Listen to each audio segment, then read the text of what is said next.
In today's video, I'm going to run through the steps that I take to wash and clean the bike, and we'll show you the results at the end. So let's get started. First off, just look how minging the bike actually is.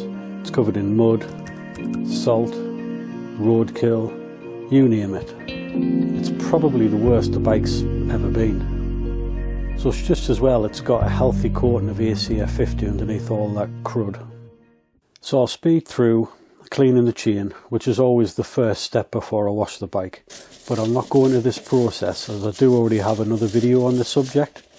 I'll put the link somewhere on the screen or in the description below should you want to watch that video. So once the chain's clean, I'll roll the bike out of the garage and start the wash process with a garden hose rinse. I generally avoid pressure washers for this because I don't like to apply too much pressure around the electronics or around the controls or the TFT screen. I always advise that you wash the bike when it's completely cold. For example, if your brake discs are screaming red hot and you apply cold water, there's a chance you can actually warp them, so that's one thing to avoid. So once the bike's had a good rinse, I'll apply a coating of Snowfoam. To do this, I'll use the Karcher K4 pressure washer. I'll put an image of it on the screen somewhere. Now when it comes to the Snowfoam product, I recommend AutoBrite, considered a mid-range product. I know you can spend a lot more money, but I always find that this does the trick and there's no need to spend any more money. And using the Karcher K4 pressure washer, again I've stuck with AutoBrite for their attachment, which just connects to the bottle full of the product. Just attach that to the end of the pressure washer and jobs are good and you're good to go. Now the advantage of using Snowfoam, as you can see by looking at the footage, it's good for getting in those awkward, hard to reach places. Now I'll let the Snowfoam sink in for up to 5 minutes, let it do its thing and take off as much as the dirt before I actually start any contact washing. The next step is to rinse off the Snowfoam, and to do that again I'll just use a normal garden hose.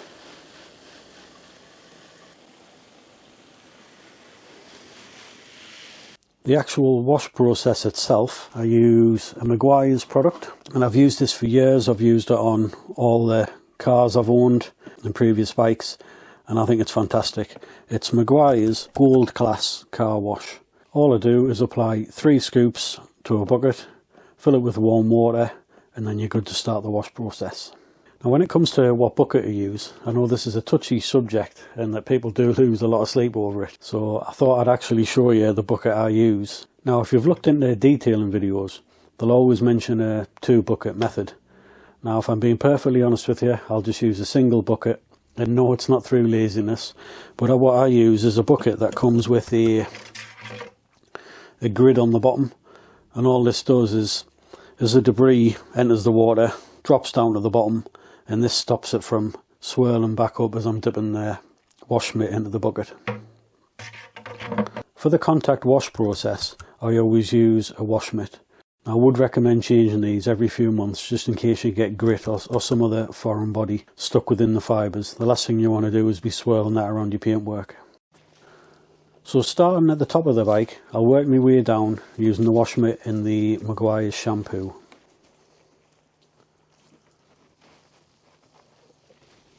I'll generally wash and then rinse an area before moving on to the rest of the bike, just to prevent the soap from drying into the paintwork.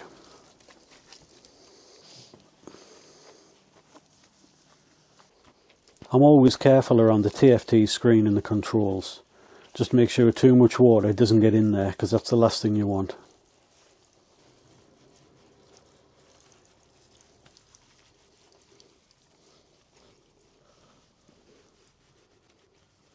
Once I've gone around the bike with a wash mitt and I'm happy enough with the cleaning, I'll use a small detailing brush or an alloy wheel cleaning brush such as the one you can see in the video now, and I'll just use that to get in all the hard to reach areas where you tend to find that there's always a build-up of dirt.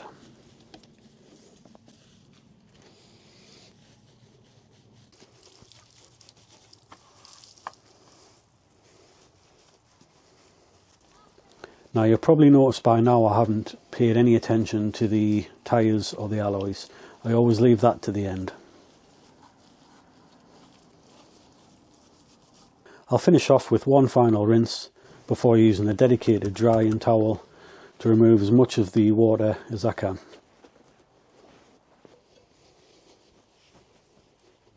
Now, one thing you'll notice with bikes more than cars when you're cleaning them is how many nooks and crannies there are, or places that you cannot reach, especially with a drying towel.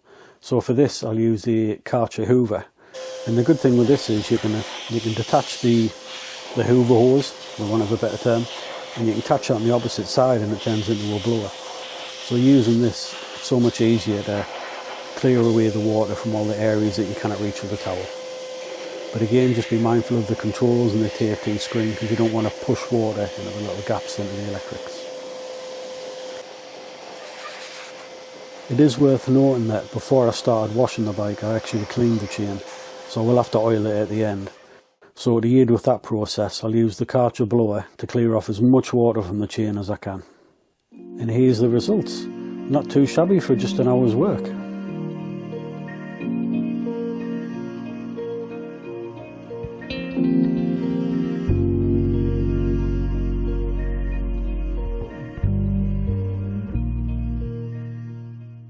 I'll put links in the description below of all the items and products that I've used.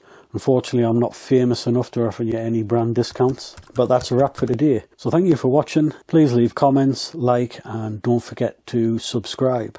So we'll see you in the next video. Cheers!